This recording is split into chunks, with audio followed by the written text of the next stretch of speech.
See, now this was a fine return to form for It's Always Sunny in Philadelphia's 13th season. We're going to be taking a look at the 6th episode, The Gang Solves the Bathroom Problem. And typical It's Always Sunny fashion, it starts off with a simple enough premise. Gang's getting ready to go to Jimmy Buffett concert.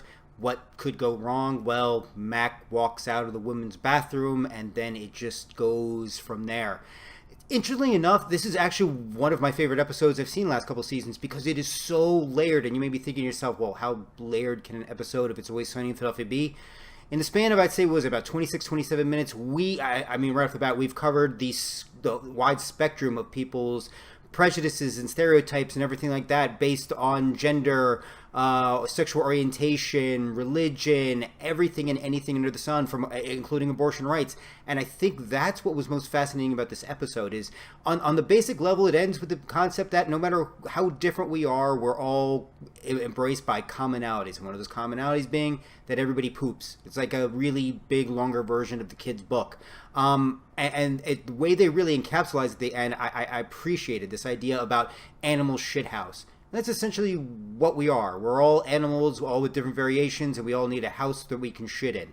And that we all just want a place of our own. And sometimes to get a place of our own, we'll come up with BS rules and policies and things like that to keep people out or to give ourselves exclusive stuff. In the end, just because we sometimes just want our own little piece and our own little slice.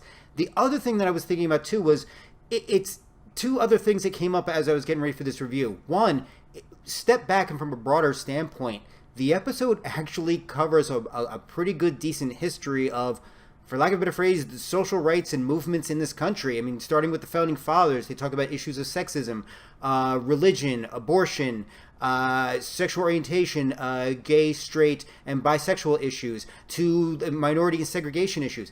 All of this covered around the spectrum of a bathroom. The other thing, too, on a more It's Always Sunny note, I just want to say I thought it was interesting that Charlie keeps the women's bathroom incredibly clean. I think it's also interesting the fact that it's the bathroom that Dee primarily uses. I'm not saying something, I'm just saying something. So all in all, I just thought it was a great episode. On its surface, it is an It's Always Sunny episode, but unlike last week, this was a layered episode that a lot of people could get a lot of appreciation out of. Now, some key takeaways, things that you should know from this episode that will make your life a lot brighter. First off, Jimmy Buffett is not Rupert Holmes, so no Pina Colada song. And it is not Kokomo, so no Beach Boys. Remember that.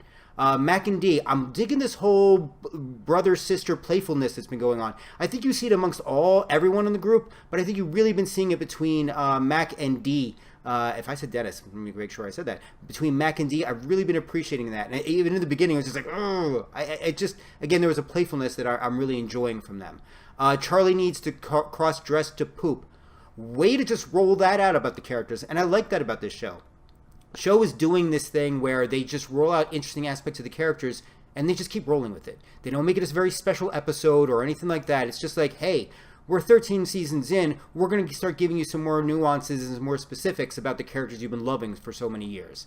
I do like the fact that Dennis's art was referred to, quote, floating starfish trying to eat a rock. That was just a great description there. The fact that we now know that Mac's gay porn habit has now screwed up 4, yes, that's 4 computers, that he also views vagina from a picture standpoint, a combination between a roast beef sandwich and roadkill. Yeah. That from an anatomy lesson standpoint, Dennis would like you to know that pee is not in your balls, end quote. And last but certainly not least, Frank has no clear understanding of the Constitution whatsoever. All in all, I got to say, the 6th episode was just really fantastic. The gang solves the bathroom problem. Just really got the season back on track from last season's little bump. Not bad, just a little bump.